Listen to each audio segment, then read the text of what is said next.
अस्सलाम वालेकुम एवरीवन। उम्मीद है कि आप सब ठीक ठाक होंगे और अपनी तैयारी ज़बरदस्त तरीके से कर रहे होंगे और टॉपिक्स को एंजॉय कर रहे होंगे और इनको अच्छे से समझ रहे होंगे। डियर कैंडिडेट्स, आज हम पढ़ने वाले हैं कार्बोहाइड्रेट्स। कार्बोहाइड्रेट्स जनरल साइंस का एक बहुत ही इम्पोर्टेंट टॉपिक है जिसकी नॉलेज हमें होना बहुत ही ज़रूरी है। इनमें से इस टॉपिक में से बहुत सारे क्वेश्चंस बनते हैं। क्वेश्चंस कैसे बनते हैं वो भी बताऊंगा और इस टॉपिक को भी अच्छे तरीके से क्लियर करवाऊंगा इंशाल्लाह। स्टार्ट करते हैं हमारे टॉपिक को। डियर कैंडिडेट्स, कार्बोहाइड्रेट्स क्या होते हैं? पहला क्वेश्चन, व्हाट आर कार्बोहाइड्रेट्स? भाई, carbohydrates are organic compounds. Carbohydrates जो होते हैं वो ऑर्गेनिक कंपाउंड होते हैं। ऑर्गेनिक का मतलब क्या होता है? एक होते हैं हमारे पास ऑर्गेनिक कंपाउंड और दूसरे होते हैं इनऑर्गेनिक कंपाउंड। अच्छा, इनमें डिफरेंस क्या होता है कि जिन कंपाउंड में कार्बन मौजूद होता है, ठीक है, कार्बन मौजूद होता है, कार्बन और हाइड्रोजन का बॉन्ड मौजूद होता है, तो ऐसे कंपाउंड्स को हम ऑर्गेनिक कंपाउंड कहते हैं। और जिनमें कार्बन और हाइड्रोजन का बॉन्ड मौजूद नहीं होता है तो उनको हम इनऑर्गेनिक कंपाउंड कहते हैं, ठीक है। तो हमारे जो कार्बोहाइड्रेट्स न्यूट्रिएंट्स हैं ये क्या होते हैं? ऑर्गेनिक कंपाउंड होते हैं, ठीक है। अच्छा, ये ऑर्गेनिक कंपाउंड कैसे बनते हैं? इन द रेशियो ऑफ 1:2:1, यानी कि एक कार्बन, 2 हाइड्रोजन और 1 ऑक्सीजन, ठीक है। इनके रेशियो से जो है वो ऑर्गेनिक कंपाउंड बनते हैं। अच्छा, अब कार्बोहाइड्रेट्स जो हैं वो कौन से न्यूट्रिएंट्स हैं? जैसे मैंने आपको बताया कि वाइटामिन्स जो हैं, विटामिन्स जो हैं वो कौन से न्यूट्रिएंट्स हैं? वो एनर्जी प्रोवाइडिंग न्यूट्रिएंट्स नहीं होते, ठीक है। ये जो कार्बोहाइड्रेट्स हैं ये एनर्जी प्रोवाइडिंग न्यूट्रिएंट्स होते हैं, ठीक है। कार्बोहाइड्रेट्स क्या होते हैं? एनर्जी प्रोवाइडिंग न्यूट्रिएंट्स होते हैं। अच्छा, और ये सोर्स ऑफ एनर्जी होते हैं, यानी कि हमारी बॉडी में जो सोर्स ऑफ एनर्जी होते हैं वो क्या होते हैं? कार्बोहाइड्रेट्स होते हैं। हम जो भी खाना खाते हैं ना, वो खाना, उस खाने में जो कार्बोहाइड्रेट्स होते हैं वही दरअसल हमारी बॉडी को 50 से 75% जो है वो एनर्जी प्रोवाइड करते हैं, ठीक है। 50 to 75% जो है वो कार्बोहाइड्रेट जो है हमारी बॉडी को एनर्जी प्रोवाइड करते हैं। और ये एनर्जी कैसे प्रोवाइड होती है? Obtained by the oxidation of carbohydrates. Oxidation का मतलब क्या होता है? टूटना होता है, यानी कि टुकड़े टुकड़े होना, ठीक है। हमारी बॉडी में जो 50 से 75% जो एनर्जी मौजूद होती है वो किसकी वजह से होती है? वो प्रेजेंस ऑफ कार्बोहाइड्रेट्स की वजह से होती है। हमारी बॉडी में जो ज़्यादा एनर्जी होती है वो कार्बोहाइड्रेट्स की वजह से होती है और presence of carbohydrates gives us 50 to 75% of the energy. Remember this point, it is very important point, okay.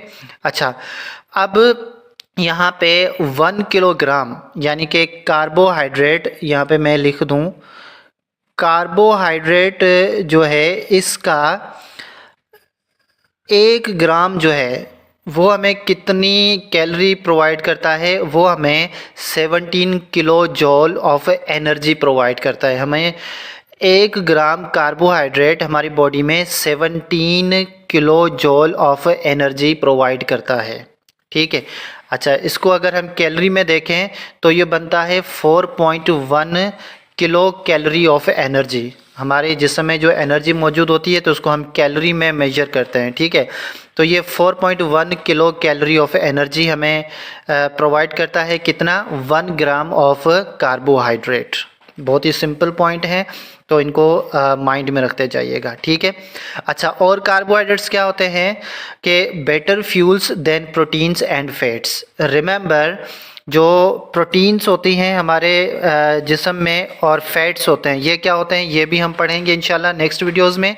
तो फ़िलहाल आप जस्ट इतना याद रखें कि जो प्रोटीन और फैट्स से जो बेटर फ्यूल होता है वो और ये कार्बोहाइड्रेट्स होते हैं, ठीक है।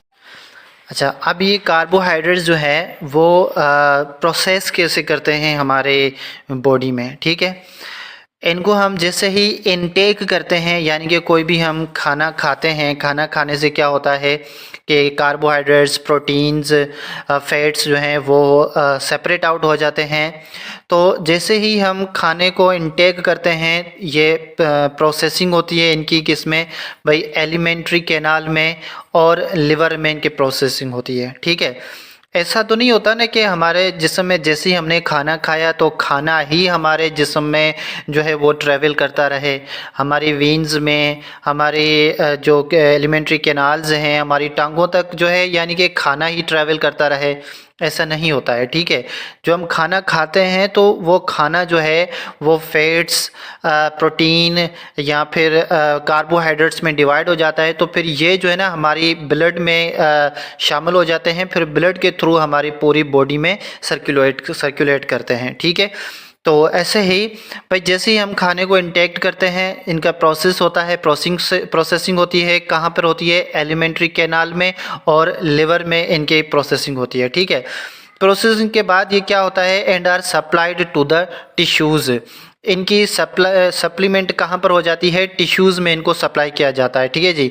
मेनली एज ग्लूकोज, जिनको हम क्या कहते हैं, ग्लूकोज कहते हैं, ठीक है जी। ग्लूकोज की फॉर्म में कार्बोहाइड्रेट को सप्लाई किया जाता है, किसमें, टिश्यूज़ में सप्लाई किया जाता है, ठीक है जी। जिसको हम आल्सो कॉल्ड ब्लड शुगर, जिसको हम ब्लड शुगर भी कहते हैं। भाई ग्लूकोज और ब्लड शुगर एक ही नाम है, ठीक है। इसको आप याद रख लें कि glucose is also called blood sugar, ठीक है। यहाँ पर blood sugar is also called glucose, ये आपने याद रखना है, ठीक है। अच्छा, अब जो मेन सोर्सेस हैं कार्बोहाइड्रेट्स के, यानी कि कार्बोहाइड्रेट्स जो है वो हमें कहाँ से मिलते हैं, तो इनको अगर हम देखें तो मेन सोर्सेस ऑफ कार्बोहाइड्रेट्स ये हैं, ये आपने एज इट इज़ इनको याद रखना है, ठीक है। क्वेश्चन आ सकता है कि कार्बोहाइड्रेट का मेन सोर्सेस कौन सा है, इनमें से कोई एक भी नाम आ सकता है और बहुत सारे नाम भी, मल्टीपल नाम भी आ सकते हैं, ठीक है। जैसे वीट, मेज, rice, sugar cane, milk, Honey, fruit, potato, ETC। ये सारी चीज़ें जो भी मैंने लिखी हैं, तो ये हमारे कार्बोहाइड्रेट के मेन रिसोर्सेज होते हैं, ठीक है। यानी कि इनसे हमें कार्बोहाइड्रेट्स जो है वो ज़्यादा मिलता है। एंड रिमेंबर, हमारी बॉडी में जो 50 से 75% एनर्जी होती है वो कार्बोहाइड्रेट की प्रेजेंस की वजह से ही होती है, ठीक है।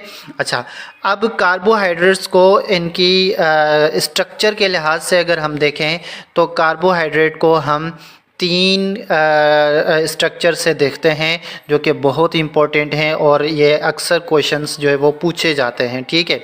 अच्छा, स्ट्रक्चर ऑफ कार्बोहाइड्रेट जो है वो 3 टाइप के होते हैं, ठीक है जी। कार्बोहाइड्रेट को अगर हम डिवाइड करें तो उसका एक टाइप बनता है मोनोसेक्राइड्स, दूसरा बनता है डाइसेक्राइड्स और तीसरा बनता है पॉलीसेक्राइड्स, ठीक है।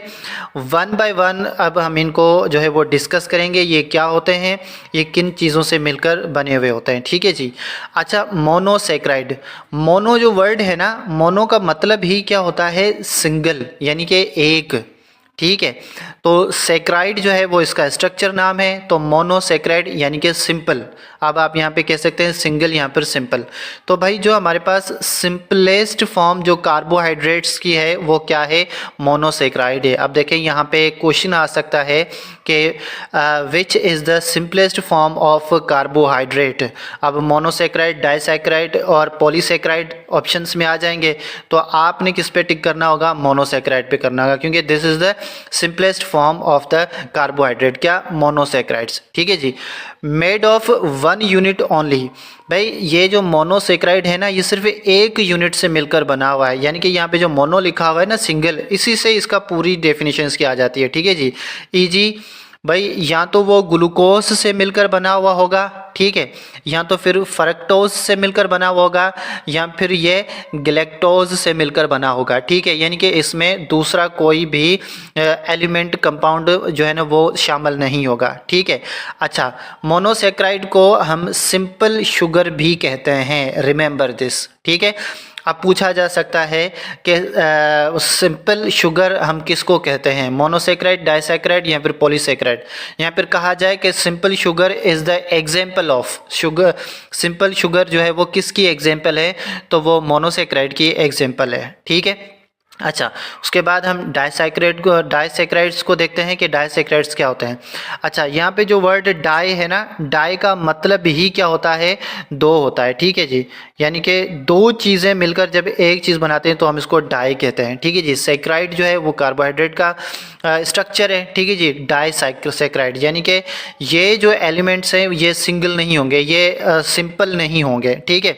अच्छा, अब कैसे भाई, consistence of 2 units of monosaccharides. अब देखें ये बात आ गई कि ये कितने जो है वो यूनिट से मिलकर बनेगा, 2 यूनिट्स। ठीक है, यहाँ पे मैंने लिख लिया है। ठीक है, 2 यूनिट्स है।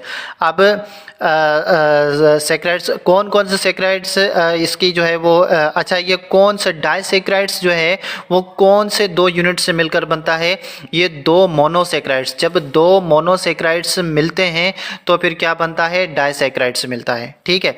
ईजी भाई सक्रोज, लैक्टोज, माल्टोज, ये इनकी एग्जाम्पल हैं। ठीक है, ये कैंडिडेट्स याद रखिएगा, glucose, fructose, galactose are the example of monosaccharides. ठीक है।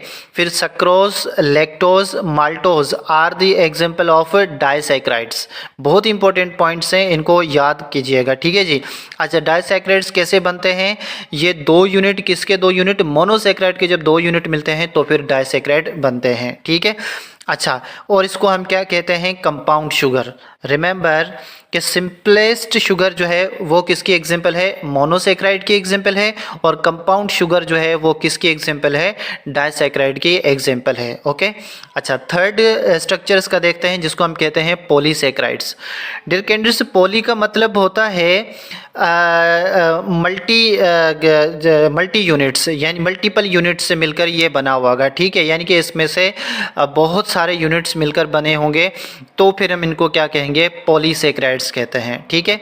अब जैसे मैंने यहाँ पे लिख दिया है, कंटेन्स नंबर ऑफ मोनोसेक्राइड्स। ठीक है भाई, मोनोसेक्राइड्स खुद सिंपल है, 2 मोनोसेक्राइड्स होंगे तो ये डाइसेक्राइड बन जाएगा, और जब नंबर ऑफ मोनोसेक्राइड्स यानी कि बहुत सारे मोनोसेक्राइड्स मिलकर बनेंगे तो ये क्या बन जाएगा, पॉलीसेक्राइड्स बन जाएंगे। ठीक है जी, ये मोनोसेक्राइड्स यूनिट्स। ठीक है। इजी, इनकी एग्जांपल क्या है, स्टार्क, आप इसको स्टार्क पढ़ें या स्टार्च पढ़ें, जो कि किस में प्रेजेंट होता है, प्लांट में मौजूद होता है, या फिर इसके एग्जाम्पल है ग्लाइकोजन जो कि एनिमल में मौजूद होता है। ठीक है। अब पूछा जा सकता है कि भाई starch is the example of, किसकी एग्जाम्पल है, पॉलीसेक्राइड की। ग्लाइकोजन किसकी है, पॉलीसेक्राइड की। Starch is present in plant और एनिमल, तो फिर आपने किस पे क्लिक करना होगा, ये प्लांट में मौजूद होता है। ठीक है।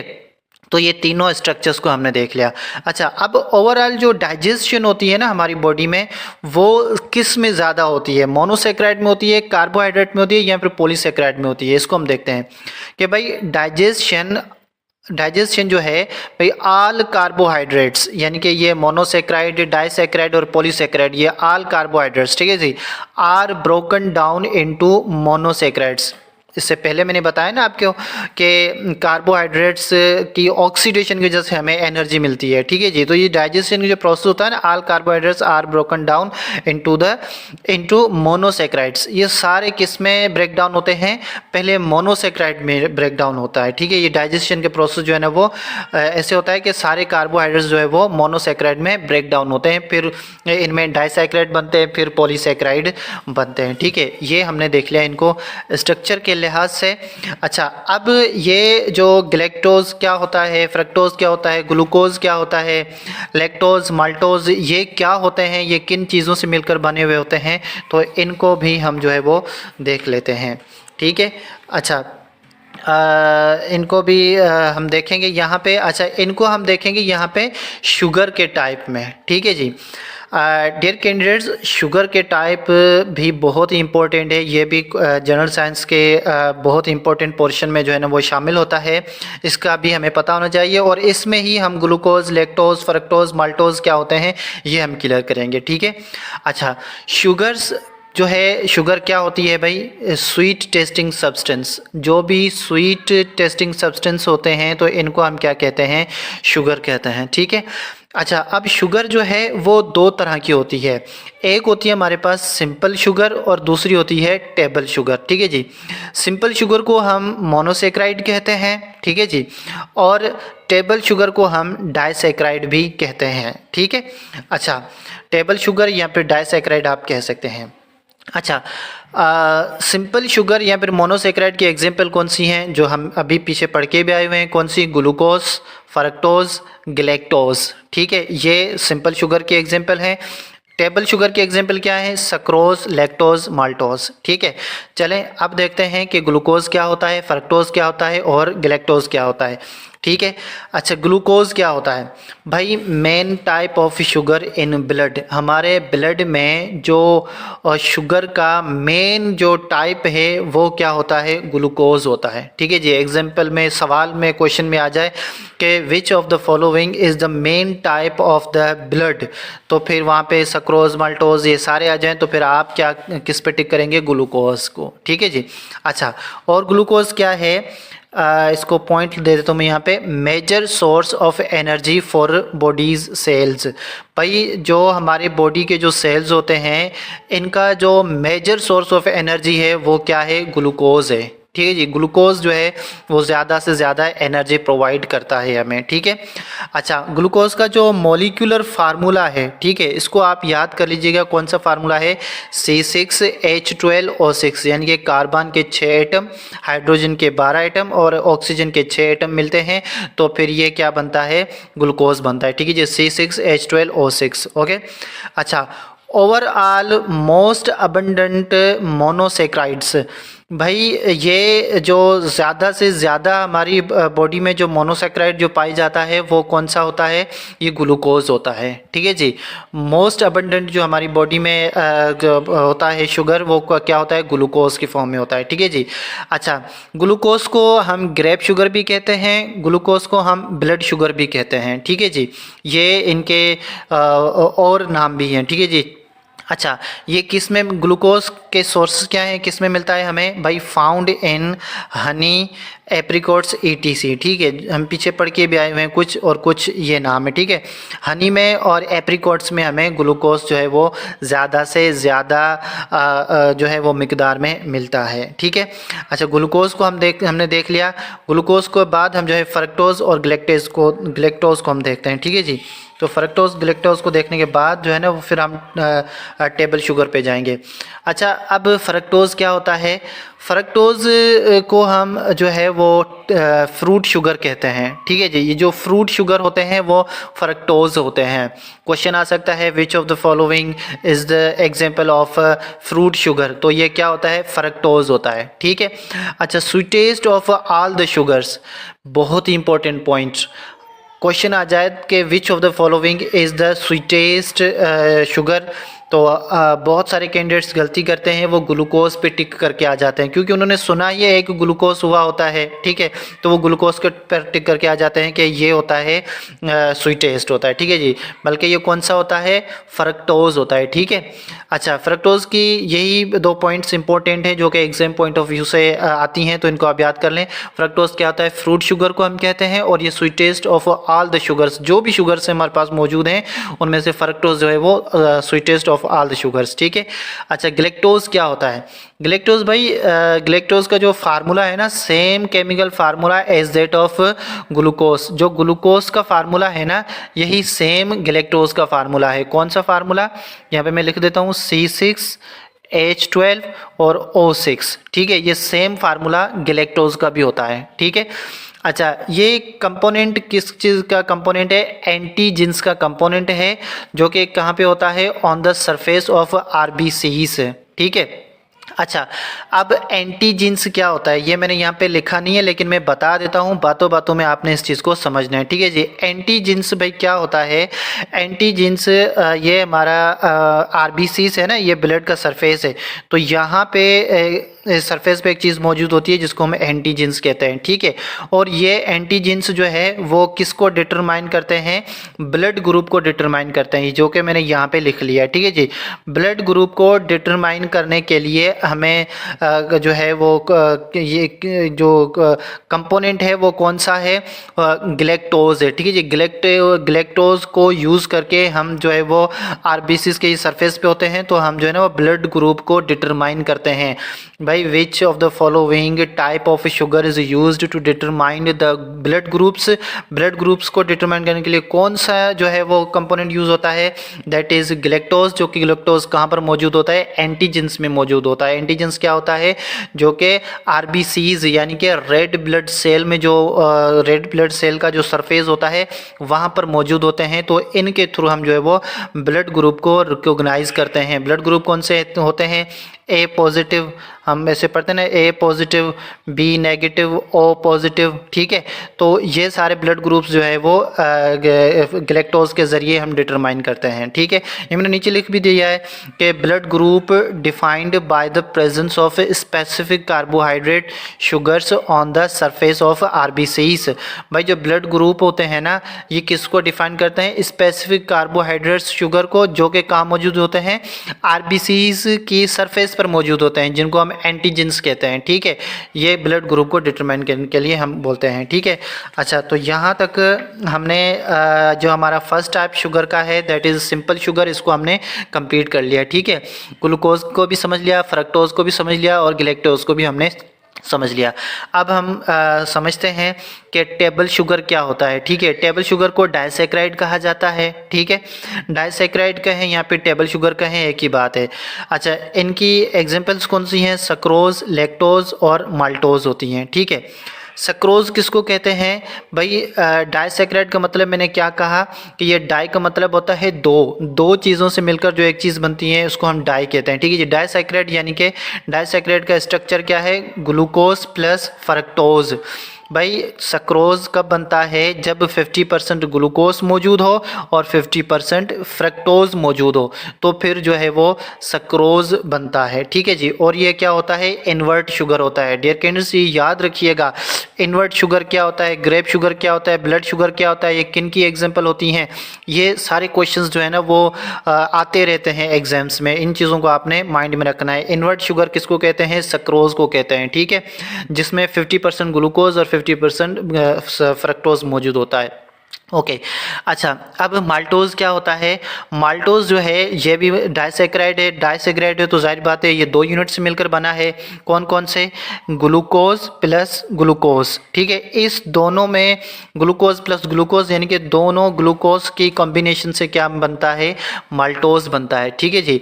Also called as malt sugar, malt sugar maltose को कहा जाता है, ठीक है जी। Found in wheat and barley ETC, ये व्हीट और बैर्ली वगैरह वगैरह में फाउंड होता है, ठीक है जी। लैक्टोज क्या होता है, लैक्टोज जो है इसमें क्या क्या होता है, ग्लेक्टोज प्लस ग्लूकोज, ग्लेक्टोज और ग्लूकोज दोनों मिलकर क्या बनाते हैं, लैक्टोज बनाते हैं, ठीक है। अच्छा, लैक्टोज को हम नॉर्मली क्या कहते हैं, normally occurring sugar found in milk. ये जो दूध में जो शुगर होती है ना, इसको हम लैक्टोज कहते हैं। बताया हुआ है मैंने आपको पहले कि मिल्क को हम किस में मेजर करते हैं, लैक्टोमीटर में। तो ये लैक्टोज जो है वो मिल्क से जो है वो रिलेटेड टर्म है, तो इसको आपने याद रखना है, ठीक है जी। लैक्टोज कैसे बनता है, glucose plus galactose plus glucose से बनता है, ठीक है जी। ये नेचुरल अकरिंग होता है, किस में होता है, मिल्क में जो शुगर होती है इसको हम बोलते हैं, ठीक है। अच्छा, आल्सो कॉल्ड मिल्क शुगर, इसको हम मिल्क शुगर भी कहते हैं। It is very important point, ठीक है। It makes up around 2 to 8% of milk. Lactose जो है वो 2 से 8% जो है ना वो दूध को बनाने के लिए जो है वो हेल्पफुल होता है। तो डियर कैंडिडेट्स, हमने डिस्कस किया कार्बोहाइड्रेट्स क्या होता है, ठीक है जी। ये क्वेश्चंस किस तरीके से आते हैं कि ग्रेप शुगर क्या होता है, ग्रेप शुगर किसकी एग्जांपल है, ब्लड शुगर किसकी एग्जांपल है, ठीक है। इन्वर्ट शुगर किसकी एग्जांपल है, सक्रोज कैसे बनता है, माल्टोज कैसे बनता है, लैक्टोज कैसे बनता है, ये कहाँ पाए जाते हैं, इनकी मेन सोर्सेज क्या हैं, ठीक है। और स्ट्रक्चर के लिहाज से अगर देखें तो मोनोसेक्राइड, डाइसेक्राइड और पॉलीसेक्राइड क्या होते हैं, जो कि हमने डिटेल में पढ़ लिए हैं, ठीक है।